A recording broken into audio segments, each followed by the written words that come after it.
They don't pay us to think. They pay us to know. We know we can beat them. There's no excuses why we shouldn't win the game. Period. W's on 3, man. Let's go. W on 3. 1, 2, 3. W. Welcome, all my fellow Redskin brethren and sistren.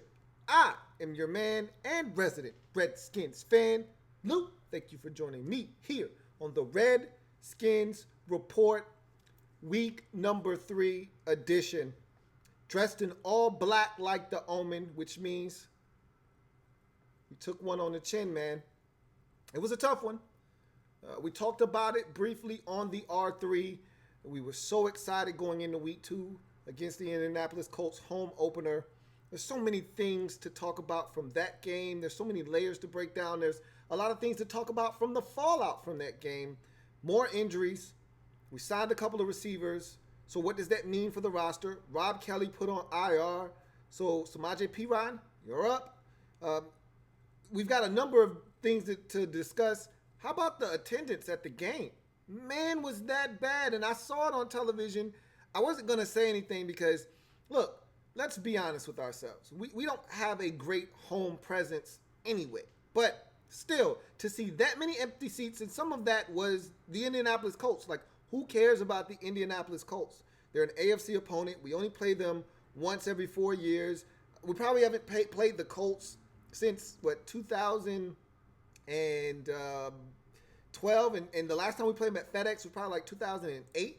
So it's been a while since we've seen the Colts at FedEx Field. Who knows how many Colts fans reside in these? That shouldn't matter. Okay, that's besides the point. If the Indianapolis Colts come to Lambeau Field, the Packers fans are going to show up. If the Miami Dolphins show up to Lambeau Field, I shouldn't be comparing ourselves to one of the greatest franchises in NFL history and one of the greatest fan bases in all of National Football League existing today, because that's not fair to us, because that's a real fan base. Our fan base in terms of coming to the game, and I don't like to criticize the fans for not coming out because I don't go to the games myself. I'm too busy to go to the games myself. But if I lived closer, see, the problem with me going to a game, because I would love to go to games on a regular, I live too damn far. And when I say I live too far, it's about a good 4-hour drive to the game, and then you've got to account for traffic, getting in and out of the stadium. Our stadium isn't an easy stadium to get to. It's not in the greatest location in the world, so you've got to catch the little bus, the little shuttle bus over to the stadium. You got to park. It costs money. All that stuff, they're all issues for me. I went to a couple of games a few years ago, and it took us about an hour just to leave the stadium, between catching the shuttle back to the stadium and then the traffic just to get out of the parking lot, just to get back on the road to have to drive 4 hours home at 11 o'clock at night. It was a Saturday night game versus the Giants way back when. So, I don't like signing up for that. I don't like my whole entire day being hijacked by a Redskins game. But if I lived, say, 30 minutes from the stadium, I'd be there. But that's nor here nor there. Bottom line is that stadium was rather empty. It looked bad on television.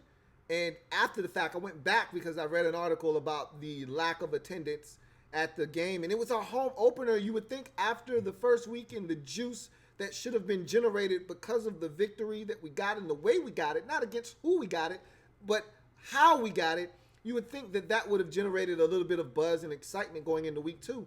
And it just didn't. And I don't even know what that means. I don't even know what that means, what the fan base is trying to say. Are they trying to say, look, we've fallen for this so many times. We're not falling for the banana in the tailpipe again. You're not a good football team. Are they saying, F Dan Snyder and this organization, we don't believe in you guys, and this is a middle finger to the organization? I don't know what this is saying. I don't know if the fan base is revolting, which I don't have a problem with. If you're going to make a statement, make a statement. I don't know what the fan base is trying to say, but I've already said this a million times, and this isn't brand new, and I'm not telling you something you don't already know. Winning cures all. We start winning games, the people will come. So that's that issue. Let's move on to something else. We signed 2 receivers. Let's talk about that quickly before we dive into week 2's debacle at home versus the Indianapolis Colts. So we signed 2 receivers. Bashad Perriman from the Baltimore Ravens, former first-round selection of the Baltimore Ravens. A guy that showcased dynamic speed at his pro day and electrified the Ravens and got picked in the first round, and he was never a first-round talent. All right, never. Nothing about Bashad Perriman's tape, nothing about Bashad Perriman other than his measurables. He's a height, weight, speed specimen. Nothing other than that fact and that fact alone, coupled with his pro day, says he's a first-round pick. But you don't pick guys in the first round based off of what they do at their pro day. That's a no-no. You don't pick guys in the first round based off of what they do at the combine.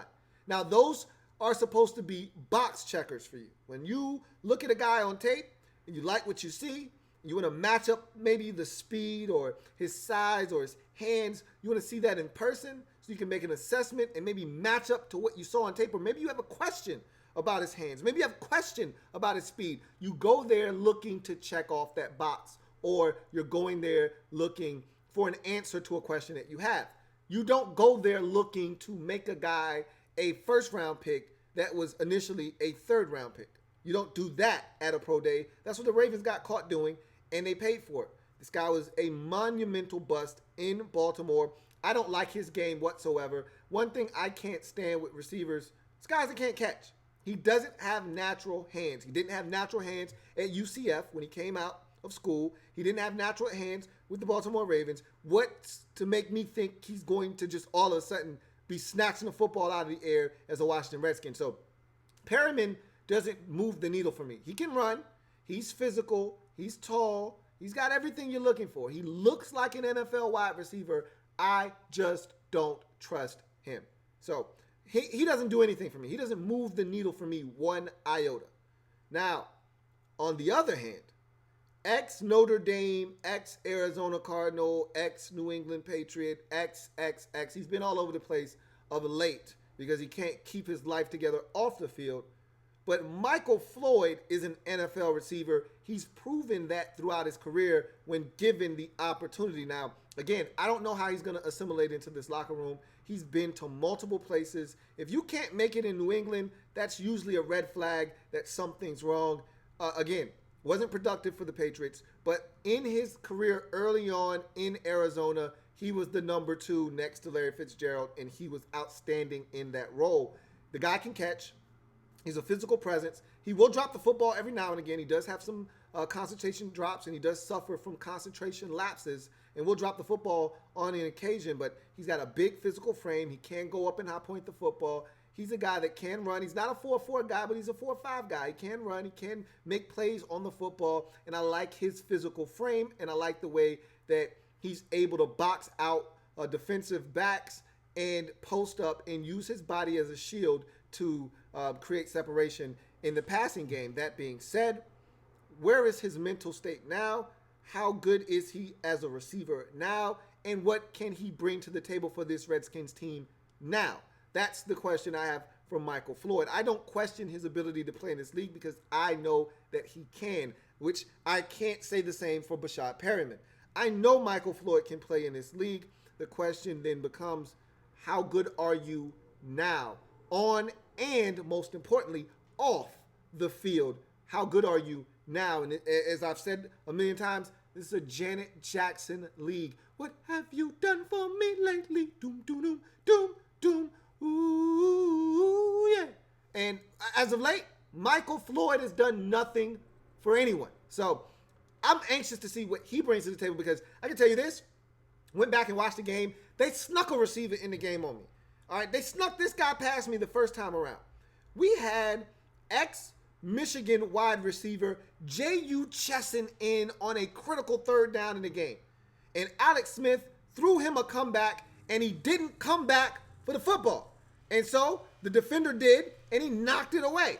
And if he would have come back for the football, maybe he catches the ball. I don't know if he does or if he doesn't. But I know this thing, you're not going to catch it with tight coverage, and you don't come back for the football on a comeback. That's why they call it a comeback, because you're supposed to come back to the football. He didn't, and it was an incomplete pass. He stinks, okay? J.U. Chesson, I didn't like him at Michigan. I don't like him now. He's cool on special teams. He had a nice special teams play where he downed the football inside the 5. That's great. I don't want to see this guy in the game catching passes. That's how thin we are at receiver right now. Okay, I talked about that last week, though, and I told you I hoped that it wouldn't come back to bite us in the ass. Well, it did, because we were down to 4 receivers in the game. You know about all the injuries. They're well documented and chronicled. We lost Robert Davis in the preseason to a torn ACL again, so he's gone for the season. We lost Trey Quinn and Cam Sims in week 1, both to ankle injuries. We're hoping to get those guys back down the road, but right now we don't know what the prognosis is on those guys and when they'll be back. And then we're still waiting on the other big, tall receiver. I can't ever think of his name, but you know who I'm talking about, the guy that made the one-hand grab versus the Vikings last year. His name will come to me. I can never remember. Maurice Harris. There it is. Maurice Harris. We're still waiting on Mo Harris to come back from the concussion. You know how those things go.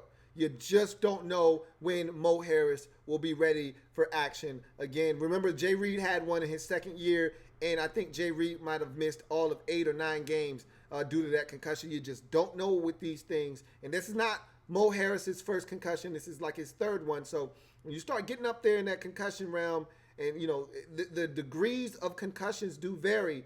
He might have had a really significant one in the preseason. So who knows when Mo Harris will be back in the saddle for us. So that prompted us to go out and make some moves at receiver where we're very thin. We'll see if these guys can contribute. I don't have confidence in either one of them being high contributors for this football team, but if I had to go with one over the other, I'd take Michael Floyd, and I'd put my money on him being a guy that can help us. Sometimes a change of scenery, and I talked about this with a guy like Dorsett, Philip Dorsett, for the New England Patriots. The Indianapolis Colts labeled him a bust after a couple of years in Indianapolis as a first-round pick. He goes to New England. There may be life after Indianapolis for a guy like Philip Dorsett, and you see that around the league. Guys don't necessarily have the greatest start to their career. A lot of pressure on them being a first-round pick. They don't succeed. They go elsewhere. They play better. Pressure's off of them, and they have themselves a career. I'm watching a guy like DJ Hayden do the same thing with the Jacksonville Jaguars. Didn't have the greatest start to his career in Oakland, first-round pick. They labeled him a bust. He moved on to Detroit, had a solid year. Now he's in Jacksonville playing around guys that are extremely talented. It ups his level of play. All of a sudden, this guy's out there balling, making plays for that Jacksonville Jaguars defense. You're hoping the same thing can happen with Bachar Perriman. I wouldn't hold my breath, but we will see. So there's that. And then lastly, and this is kind of off subject, but there's been a lot of people complaining about the sound and the audio of these videos. I don't know what issue you're having, but on my end, everything is good. And I'm going back and I'm listening to it on different devices just to make sure I'm not tripping.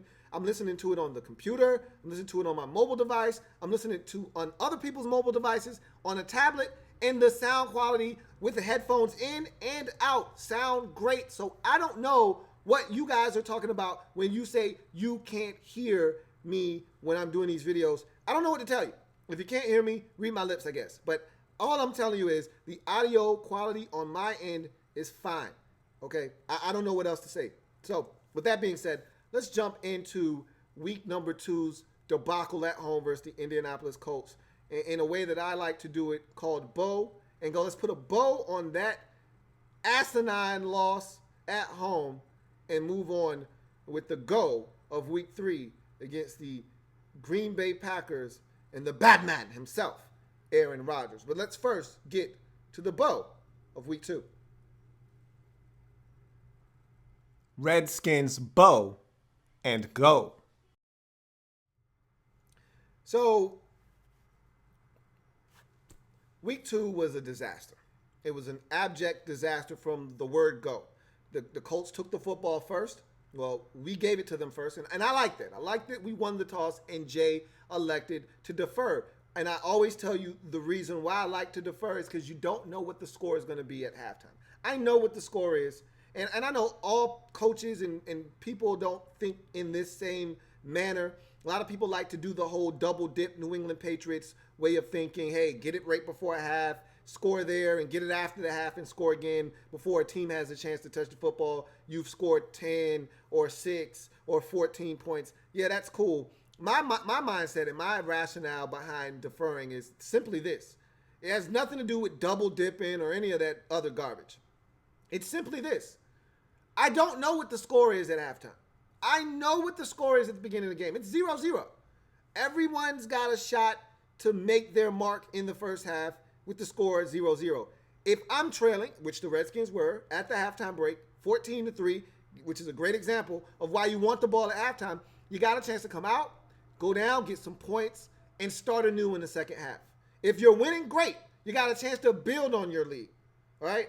So it's advantageous to just get it after half because you don't know what the score is going to be. Whether you're winning or you're losing, it's great to get the football after half. Whereas if you get the football to start the game, you do nothing with it. Now they get the ball after halftime. Or you could go down and score a touchdown. The other team goes down, scores a touchdown, 7-7. Okay, you did nothing. In the case of this particular game, though, the Colts set the tone for the day with their opening drive. Took it right down the field, about 13 plays, a nice mixture of run and pass, 6 runs, about 7 passes. They converted 4 of 4 on third down on that opening drive, which was a backbreaker. That was reminiscent of the Redskins defense last year, where we couldn't get off the field on third downs, and 2 years ago when we were even worse and one of the worst defensive teams on third down in NFL history, or that might have been last year. Either way, it was 2016, where we were one of the worst defensive third down teams in NFL history. So in any event, they went down the field, they converted on third downs, and that would be a theme for the day. Now, they did have a little spell there from about the midpoint of the second quarter to about the midpoint of the third, where we took momentum of the game. We forced a couple of turnovers. We got off the field on a couple of third downs, forced them to punt us the ball. But our problem was we would move the football, maybe get a couple first downs, and we would stall out. And we kept stalling out right around that fringe area, right around midfield, right around the 45 of the Indianapolis Colts, where you feel like we should go for it, but then you don't want to go for it because you want to pin them, maybe play some defense, see if you can't get the football back. Well, we put them in one of those situations where we downed it inside the 5. We've got them backed up 3rd and 12, and we give up a 22-yard bubble screen on third down. Those are back-breaking plays, man. That's not winning football. And I just thought that we didn't set the tone, and that level of physicality that we played with in week 1, that was non-existent in week 2. The Colts, I felt like they punked us on offense with their offensive line, moving us off the line of scrimmage, running the football, but then also creating a great pocket for Andrew Luck to step up in and deliver the football. And the part that really angered and frustrated me was, if you look at Andrew Luck's numbers and you watch the game, Andrew Luck didn't kill us. Andrew Luck didn't chuck it 45 yards down the field, which is what I said we needed to look out for. He wasn't there yet. We let them nickel and dime us. We let them stay in 3rd and 2, 3rd and 3, 3rd and 4. They stayed in 3rd and manageable all game long. Why? Because they were able to get positive gains on 1st and 2nd down, primarily through the run, primarily through short passes.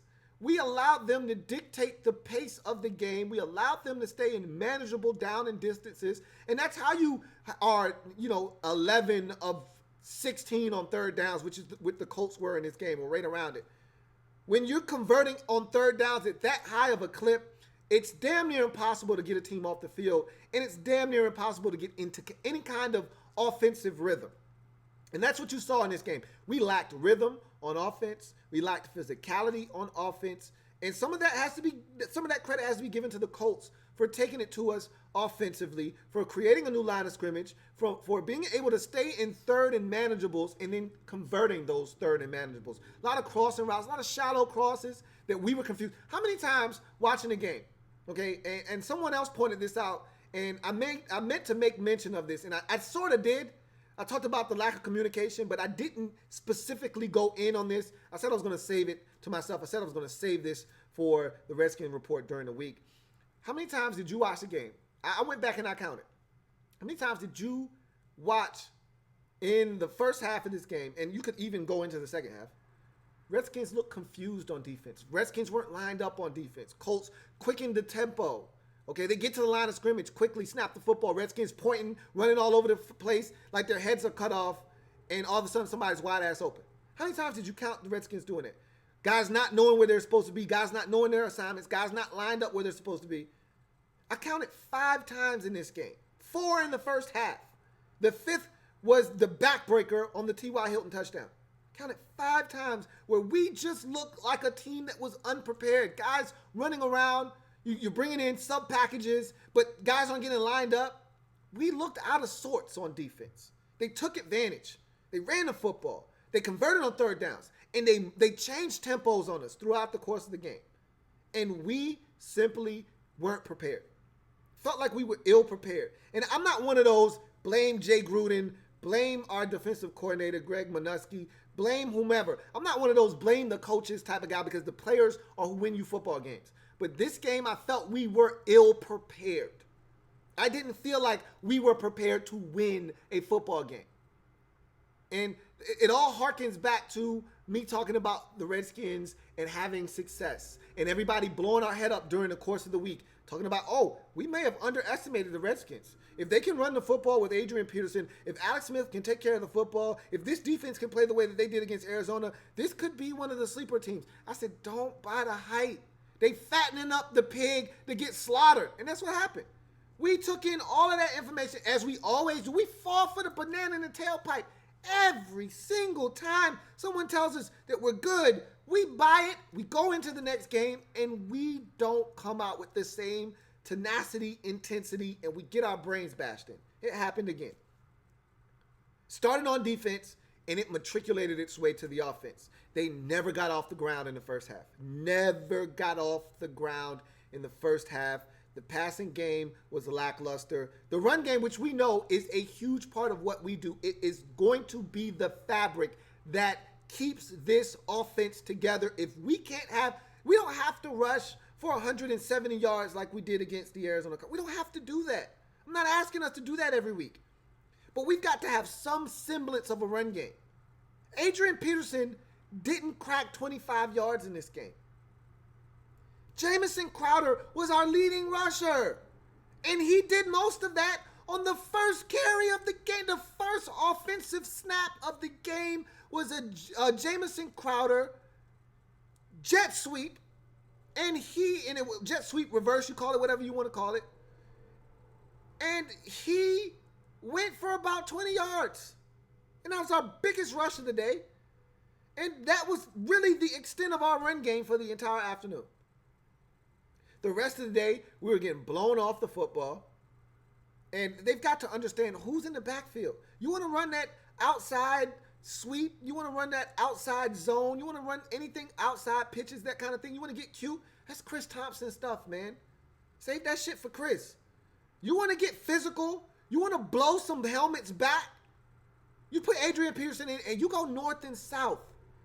I'll take an inside zone every now and again. I don't want to see the outside zone with Adrian Peterson. I don't want to see him delay, trying to press the whole press, and then sticking his foot down. We already came to the conclusion that that's not who he is as a runner. You want to go counter like we did against Arizona? I'm fine with that. I didn't even see a lot of counters, to be honest with you. Maybe saw 1 or 2 counters throughout the course of the game. And that counter play was very successful versus Arizona. But you want to get cute with the outside stuff? Do that with Chris Thompson. Don't do that with Adrian Peterson. That's not what this man is about. This man wants to get north and south as quickly as possible. You beat him up inside, then you can get cute outside. Then you can start running the outside zone with Adrian Peterson. I don't mind then. But you got to beat him up inside first. And they were setting physical edges on the outsides. Morgan Moses had one of his worst games that I've seen him have. He got beat in the pass game. He got beat in the run game. Then Brandon Sheriff went down, which complicated matters and made it much worse. Because once he went down, he wasn't the same guy even when he came back. And I love Brandon Sheriff. I love our whole entire offensive line because they're tough as shit. They get injured. They pick themselves up. They dust themselves off to get back in the game. And we saw Sheriff do that, and we saw Trent do that. And those are our biggest fears, is that those guys start to get injured. Every year it happens with Trent. He goes down, he hurts something, and he's never right the rest of the year, and he's playing on a banged-up knee or a banged-up ankle. We see it every year.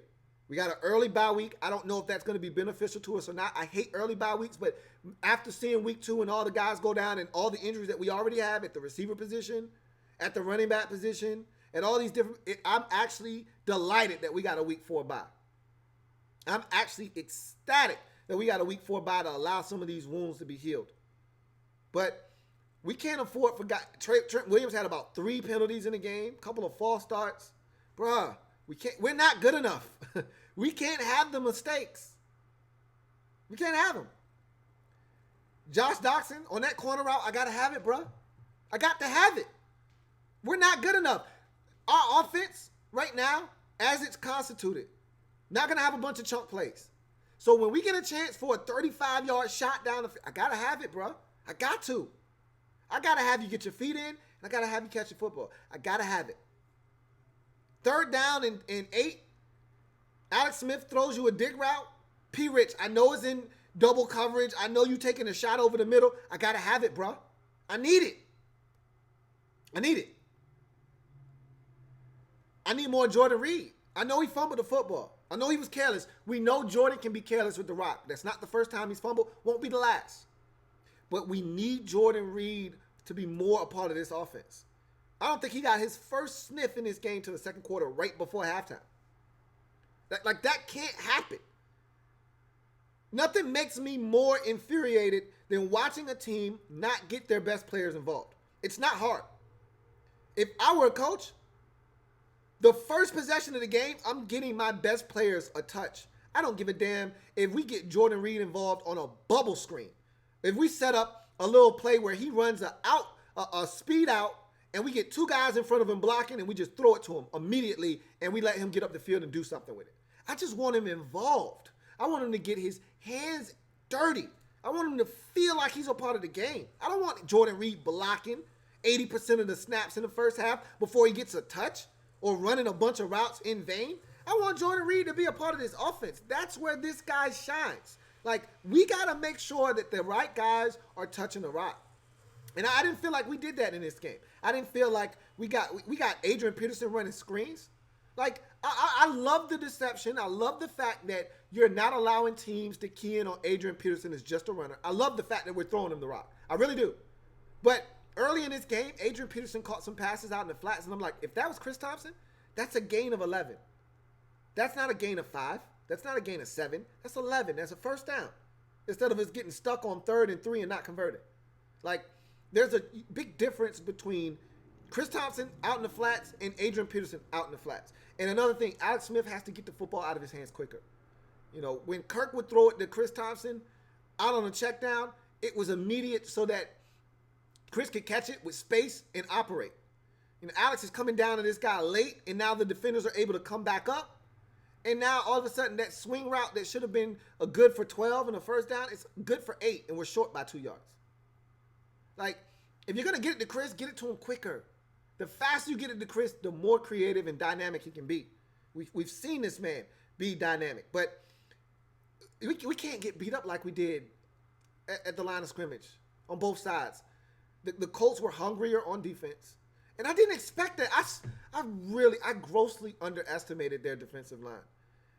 And you know what? They may never do that again the rest of this season. That was so disgusting what I watched from our offensive line. I didn't even know who I was looking at. That didn't look like the 5 guys that I signed up for when the season started. Those weren't the same 5 guys that dominated versus Arizona. I didn't even know who I was looking at in that game. We were getting blown back 2 and 3 yards behind the line of scrimmage. There was nowhere to go on certain plays. I was like, what's going on, guys? Are they that much better than you? I had no idea the Colts defensive line would do what they did to us because I watched them the week before. They didn't look like that. Joe Mixon almost had 100 yards on just 17 carries. He had 17 carries, 95 yards. And it was a consistent, it wasn't like a 57-yard run in there. It was consistent 6, 8, 4, 2, 9, 7, 20, 1, 6, 1, 4. It was a consistent gains. There was nothing for us to get. Nothing to be had on the ground, which put us behind, down, and distance consistently throughout the game. How many times did we have 3rd and 8 or better in the game? That's not how you live with Alex Smith at quarterback. And I'm all in on Alex Smith. I'm all in. You know what I mean? Look, I wanted Kirk to stay, but he's gone. He's not coming back. I'm all in on Alex Smith, but there's a way to win with Alex Smith at quarterback. That shit that we put on the field on Sunday, that's not a way to win with Alex Smith at quarterback. Just telling you right now, you want to lose? That's the blueprint to lose with Alex Smith. Get in third and long consistently. Because Alex Smith isn't a risk taker. He's not going to turn it over. There's a reason why Alex Smith is the only quarterback in the NFL's that's currently in the NFL right now that has had 3 consecutive years of less than 10 interceptions. Nobody else is doing that. Why? Because everybody else at some point is taking some risks. You're going to make mistakes when you take risks. Alex Smith is not taking risks, man. That's not in his DNA. He's going to protect the football. He's going to punt rather than turn over, which is what we prefer. But when there are opportunities for shots to be taken or some passes to be zinged in there, you got to take them. And he's not going to take them. That's why you got to stay in 3rd and 5, 3rd and 4, 3rd and 3. That's right in Alex Smith's alley. He'll eat you alive. We saw it against Arizona. We didn't push the football down the field against Arizona. Didn't have to. We were in 3rd and manageables. Alex Smith lives for 3rd and manageable. You keep him in that down and distance, we'll be a successful offense this season. You put him in situations where we've got to convert 3rd and 8, we've got to convert 3rd and 12, we've got to convert 3rd and 9, we're going to punt. We're going to score 9 points. Hey, Dustin, look, I love you, D-Hop. I really do. But, bruh, you got one more time to miss a field goal that you ain't got no business missing. And then we're going to have to hit the streets looking for some kickers to bring in, man. I love D-Hop. That's my guy. And he's got a big leg, and I don't want to Graham Gano him. Because I got a feeling if we cut D-Hop, he's going to go somewhere else, and he's going to flourish, just like Graham Gano did. And I didn't want us to get rid of Graham Gano. I don't want to get rid of D-Hop because I know I see it. He's going to go and he's going to light it up for somebody else. But God damn it, man. Shit. We can't. Look, we're not good enough right now for you to be missing field goals. Period. Especially ones where we work our ass off to get in the field goal range right before the half. We're dying for this momentum, bruh. We are dying for this momentum. We got to have it. We have nothing to show for the first half.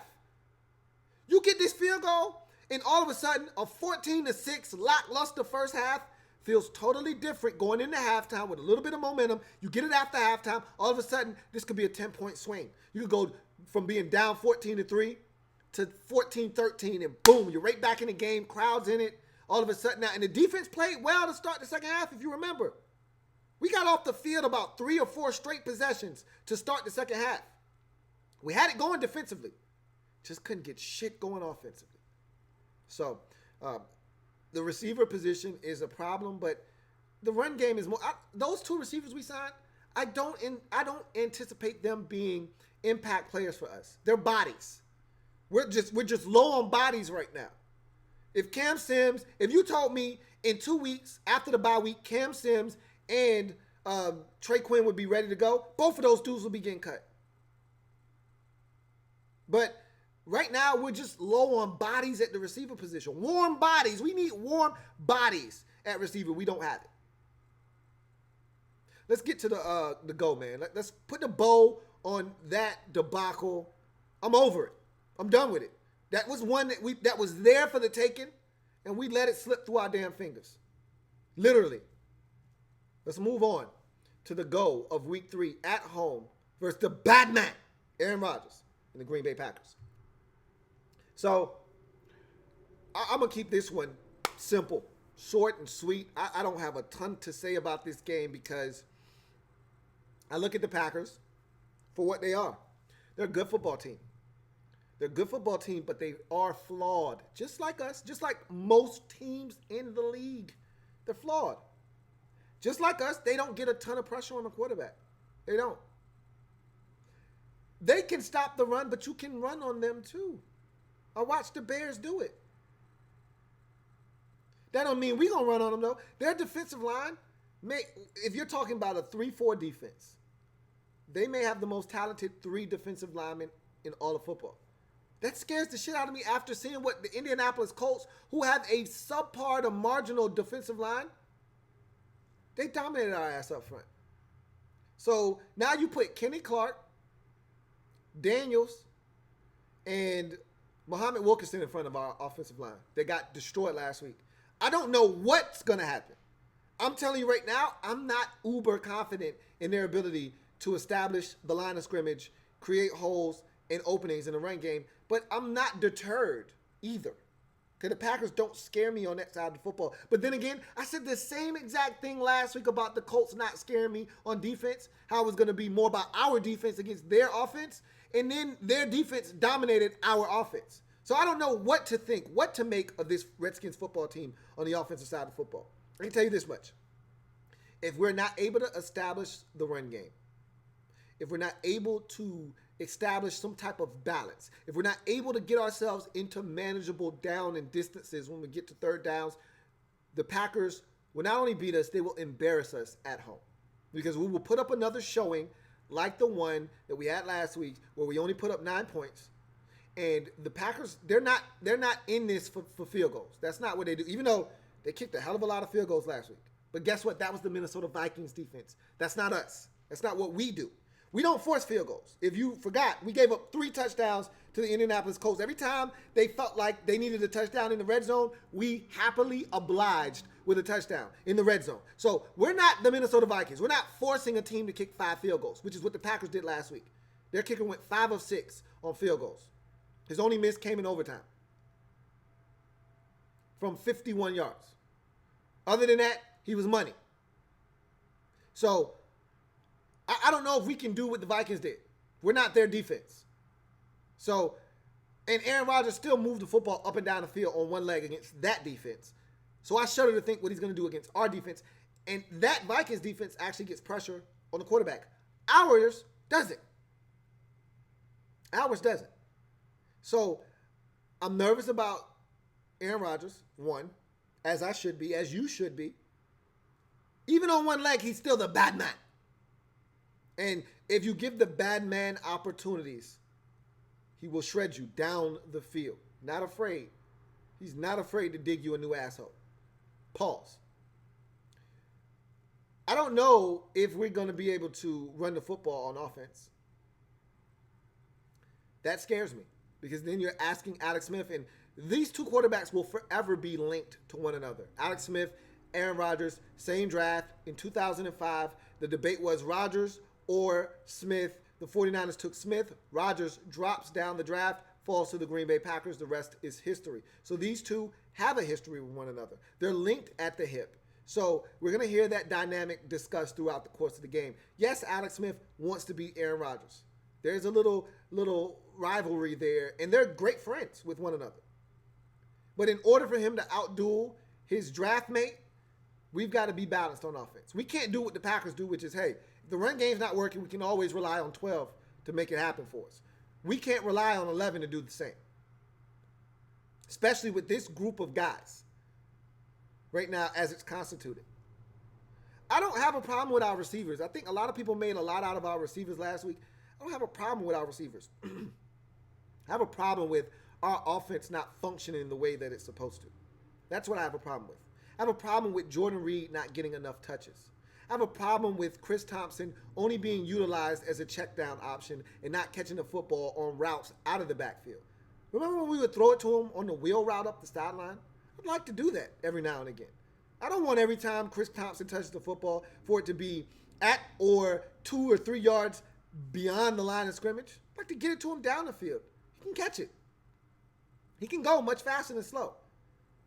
I'd like to see Jordan Reed isolated on some one-on-one matchups over the field. I'd like to see us put him in positions to succeed.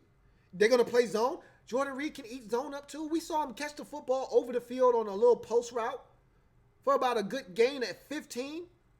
He can eat up zone as well. But we've got to put these guys in positions to succeed.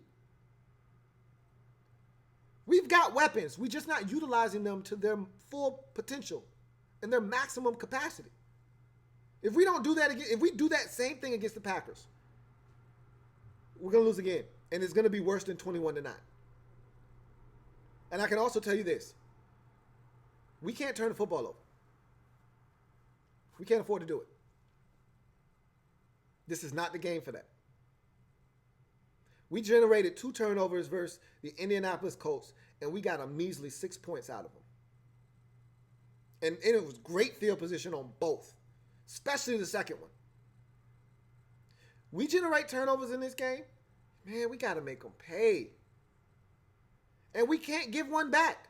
We've had one turnover in each of the first two games.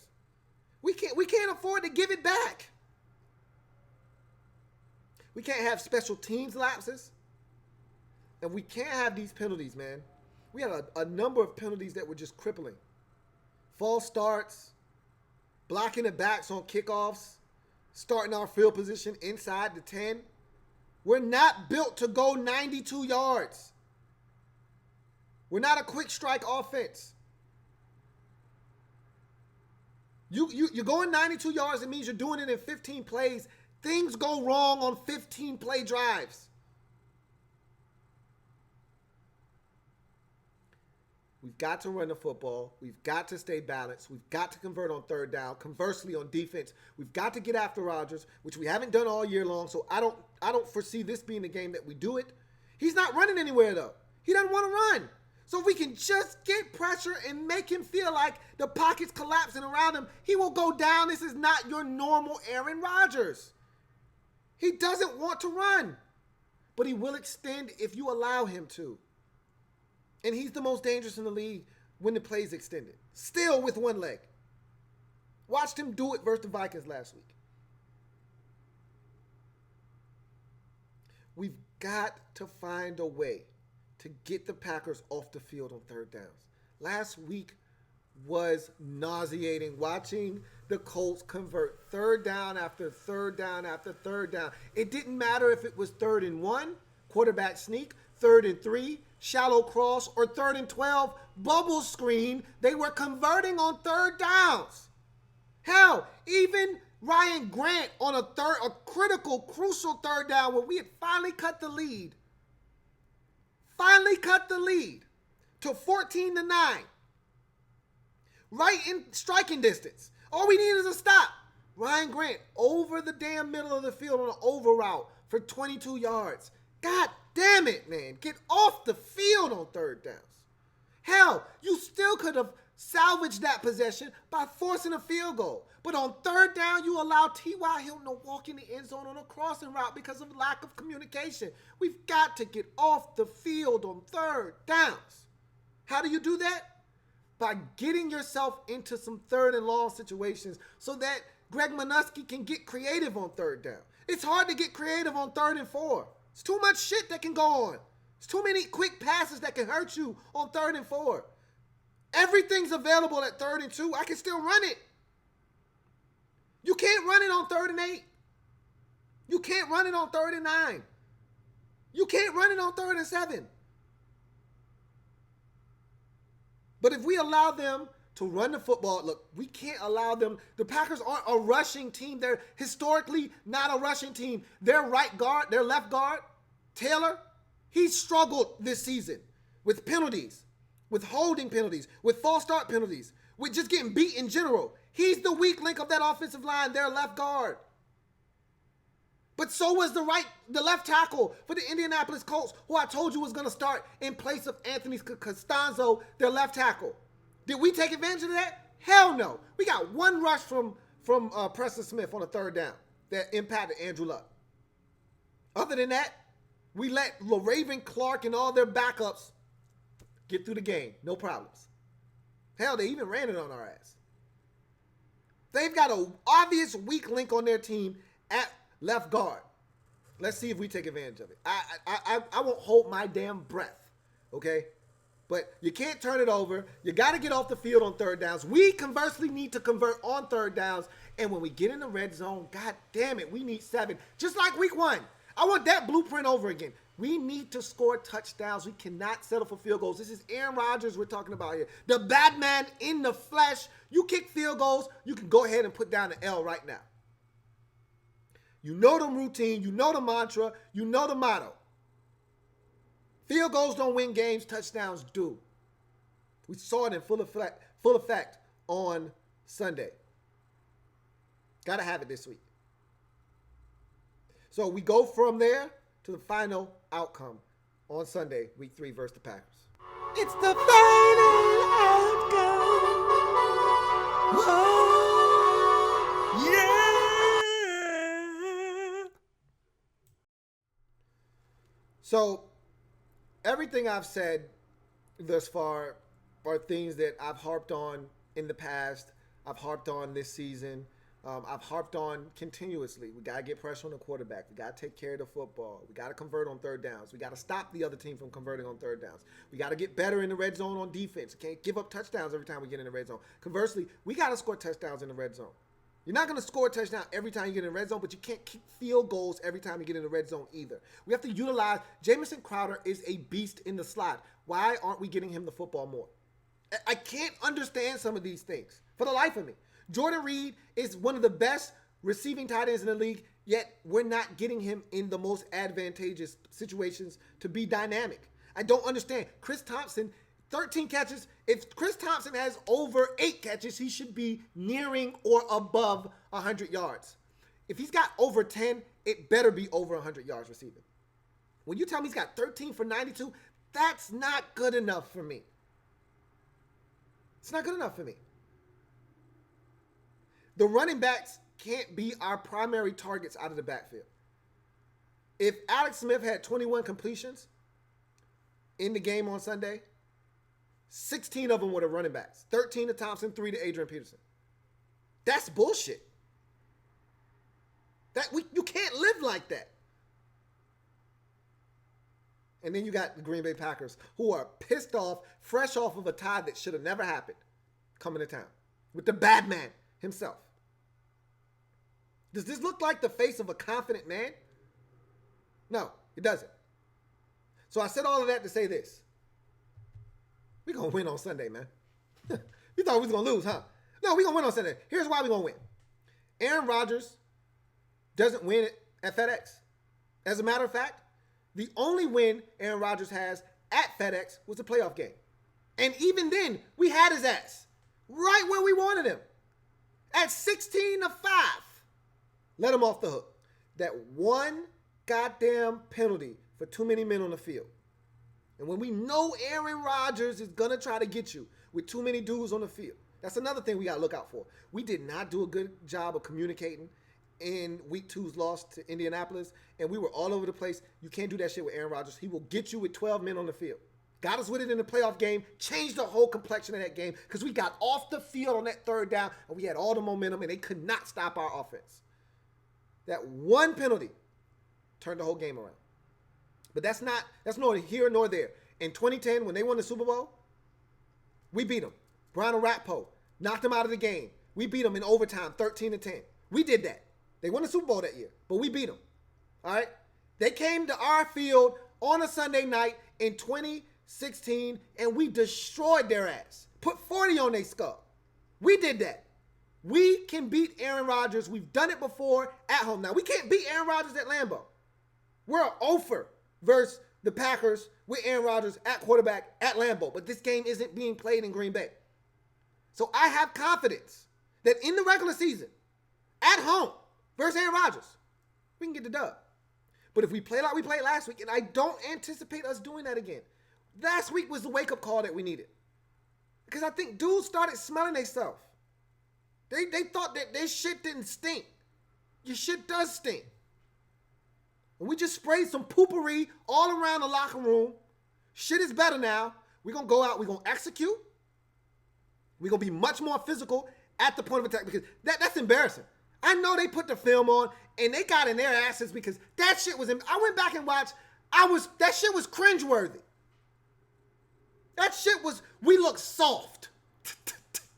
With a capital T. We look soft. And that's not Redskin football. We a lot of things. Soft isn't one of them. So I think we're going to come out with a different mindset, different mentality, and most of all, we're going to shock people. Nobody's going to give us a chance to win this game, and I like it that way. The problem is we like when we're the underdogs. We got to learn to play when we're supposed to win. Everybody thought we was going to win last week, including us. The only team that didn't get the memo, the Indianapolis Colts. They came right in, and they punched us in the damn mouth and left with a dub. Left our shit bloody and walked away, went home and told their pops, look what we did to them. Pops patted them on the back and said, good job, son. You got the win. In their house. We got a chance to redeem ourselves this week. We can't let somebody come in our house, punk us, and leave with a dub. especially when you got a bye week coming up. Nobody wants the nasty taste of 2 straight home losses going into your bye week, man. That shit stinks. So let's clean it up right now. Get the dub, go into the bye week on a high note, and come off the bye, going on a Monday night to New Orleans to take on another tough-ass quarterback in Drew Brees. This shit don't get no easier, all right? So you better get the ones you can while you at home, because we got to go on the road and play some damn good quarterbacks this year. Hell, even at home. You know the schedule, man. But we ain't here to talk about week 5 versus the Saints on a Monday night in New Orleans. Before we can get to that, we got to take care of this. Home, Packers, week 3. So, as usual, fellas, you know what you got to do. I am a Redskins fan. Ashton Burgundy and gold. My Redskins spirit will never die. Redskins spirit will never fold until we meet again. Hail to our beloved Washington Redskins. We got to have it. 1-2 going into the bye. Coming off the bye, going to New Orleans on a Monday night. Shit doesn't seem right, man. Shit seems like it's trying to go downhill fast. You win this game, you give yourself some leeway. Okay? That's what it's all about. Giving yourself more rope. You don't want the rope to get tight. Okay? Let's give ourselves a little bit of breathing room. You win this game, you're in a great position going into the bye week. You lose this game, and you come out of the bye week, and we're all looking around asking, is this code red? Let's not get to that point, man.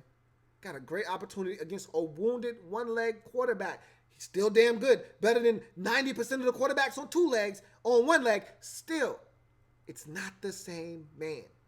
He doesn't run. He's not looking to escape the pocket. So don't let him.